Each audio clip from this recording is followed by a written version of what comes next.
Students, उम्मीद है कि आप सब खैरियत से होंगे।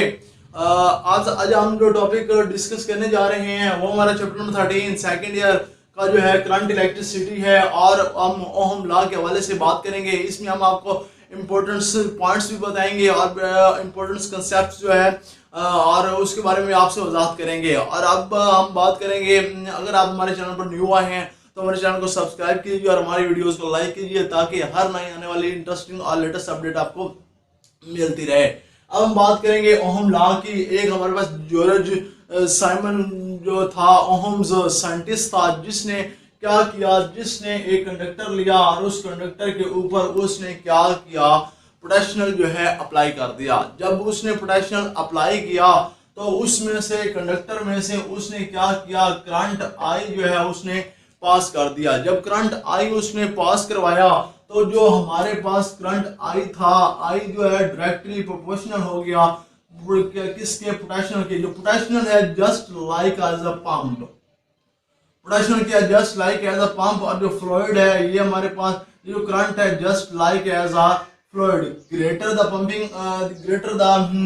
And greater the flow of current of fluid. ठीक है, तो अब हमारे पास यहाँ पे I is equal to G over V है। I is equal to G और V है, जो G है ये हमारे पास कॉन्स्ट, दूसरा जो है इसका कंडक्टेंस है। ये क्या है, कंडक्टेंस है। और कंडक्टेंस क्या होती है, कंडक्टेंस का मतलब यही होता है कि जो हमारा के करंट को जो है, जो वोल्टेज है वो करंट को कितनी परमिशन देता है कि कंडक्टर में से वो गुजरे, परमिशंस ऑफ करंट को कितनी देता है कि कितना करंट जो है इस कंडक्टर में से गुजर गया। तो हमारे पास जो G की वैल्यू आएगी I ओवर V। अब हम यहाँ पे एक ग्राफ की बात करते हैं। ग्राफ हमारे पास x एक्सिस पे हम जो है वोल्टेज ले लेते हैं और y एक्सिस पे हम जो है करंट ले लेते हैं। अब हम इनके दरमियान एक ग्राफ ड्रॉ करते हैं, और फिर हमने क्या करना होता है, स्लोप लेनी होती है। जो स्लोप होती है वो परपेंडिकुलर होती है। परपेंडिकुलर बेस, तो ये देखें हमारे पास ये जो परपेंडिकुलर है यहाँ पे करंट खड़ा है और बेस पे हमारे पास क्या है, यहाँ पे तो करंट है लेकिन बेस पे हमारे पास वोल्टेज है। तो हम क्या करेंगे, I हमारे पास यहाँ आ जाएगा और ये हमारे पास क्या आ जाएगी, इसकी हम स्लोप ले लेंगे। उसके बाद हम बात करेंगे रेसिप्रोकल ऑफ कंडक्टर की। रेसिप्रोकल ऑफ कंडक्टर क्या होता है, अब देखें जितना यहाँ पे जो हमारा वोल्टेज है वो बढ़ेगा तो हमारा करंट भी उतना ही इंक्रीज होगा। अब हमारा रेसिप्रोकल ऑफ कंडक्टेंस जो है ये हमारा 1 और G। अब यहाँ पे आप सोच तो रहे होंगे कि यहाँ पे जो है हम तो R लिखते थे और रेजिस्टेंस लिखते थे, लेकिन यहाँ पे जो है हमारे ये देखें अब 1 और G जो है ये रेसिप्रोकल ऑफ जो हमारा रेजिस्टेंस है ओहम उसका है। तो हमने क्या किया, G को जब ऊपर ले गया तो R हमारे पास क्या था, वैल्यू 1 और V। तो हमने 1 और जब G किया तो V और हमने I में इसको चेंज कर दिया और रेसिप्रोकल ऑफ रेजिस्टेंस का हमने क्या किया, R is equal to V और I कर दिया। अब हमने क्या किया, V की वैल्यू ले ली, is equal to I R कर दिया। अब हमारे पास ये जो है, अब देखें करंट जो है डायरेक्टली प्रोपोर्शनल है और पोटेंशियल डिफरेंस की और रेजिस्टेंस जो है उसकी जो है वो पहले। अब देखें कि 1 ohm law, it will be resistance of 1 ohm, and apply the 1 voltage and 1 ampere current pass through the conductor is also called as, हमारे पास जो है 1 ओहम इसका यूनिट आ जाएगा। अब हम बात करेंगे, अब देखें कि यहाँ पे जो है, अब क्योंकि हम बात करेंगे डिवाइसेस की। अब देखें कि हमारे पास G है इज इक्वल टू I और V है। ये I जो है हमारे पास करंट एम्पियर है और वोल्टेज हमारे पास वोल्टेज है। इसको हम क्या कहते हैं, साइमन कहते हैं, इसको हम साइमन कहते हैं। अब ये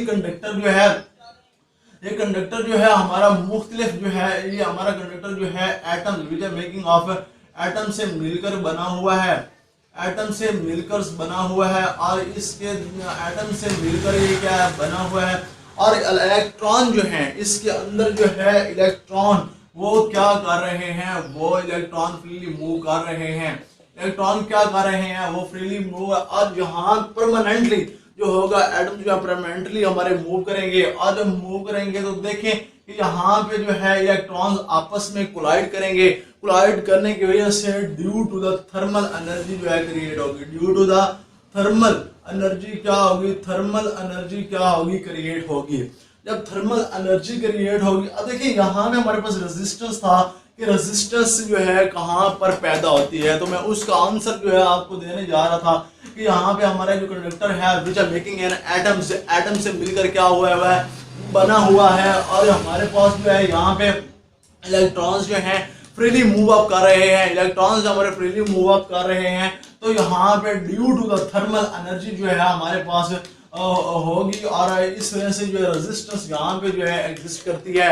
अब हम बात करेंगे, अब यहाँ पे साइमन हमने बात की थी कि इसको हम क्या कहते हैं, साइमन कहते हैं, और जो है ये फिर हम इसको MHO लिख सकते हैं, या फिर हम OH M इनवर्स के तौर पर यूज करते हैं। और नॉन ओहमिक डिवाइसेस की बात करते हैं। ओहमिक और नॉन ओहमिक, ओहमिक क्या होती है, ओहमिक वो कंडक्टर जो स्ट्रिक्टली जो है ओहम लॉ को ओबे करें।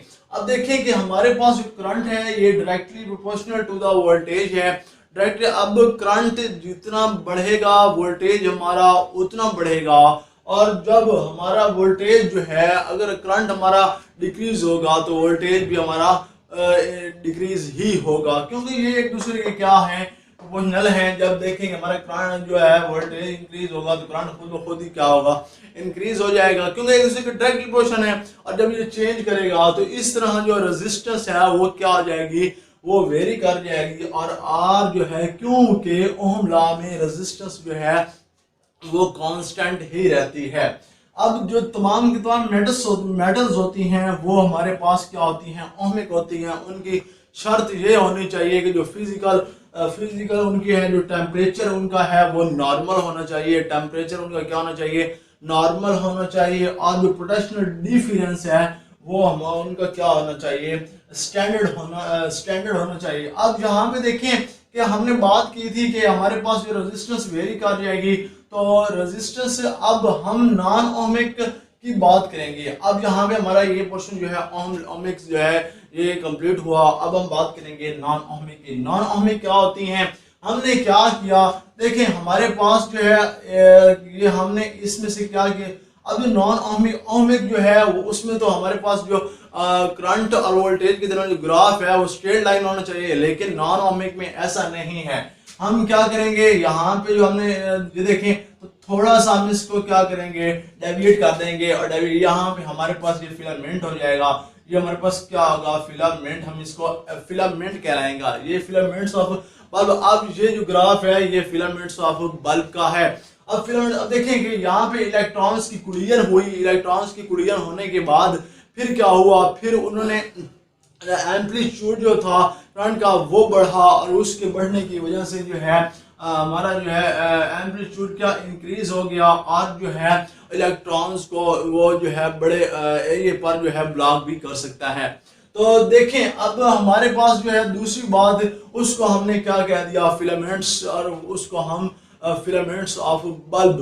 तो अब देखें कि हम बात करते हैं नॉन ओहमिक में सेमीकंडक्टर की। सेमीकंडक्टर क्या होते हैं, हमने क्या किया, ग्राफ बनाया। हमने जो है करंट और वोल्टेज के दरमियान ये हमारे पास फॉरवर्ड बाइसिंग होगा, और ये हमारे पास रिवर्स बाइसिंग है। ये हमारे पास रिवर्स बाइसिंग है, और जो कि हमारे पास करंट और वोल्टेज के दरमियान हमने जो है ग्राफ ड्रॉ किया है।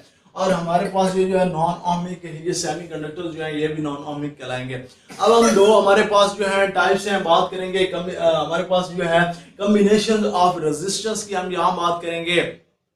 कॉम्बिनेशन ऑफ रेजिस्टेंस क्या होता है, सीरीज और पैरेलल। हम यहाँ पे सीरीज और पैरेलल के बारे में बात करेंगे। मैंने यहाँ पे लिखा कि एंड टू एंड, और यहाँ पे पैरेलल जो है साइड बाय साइड है।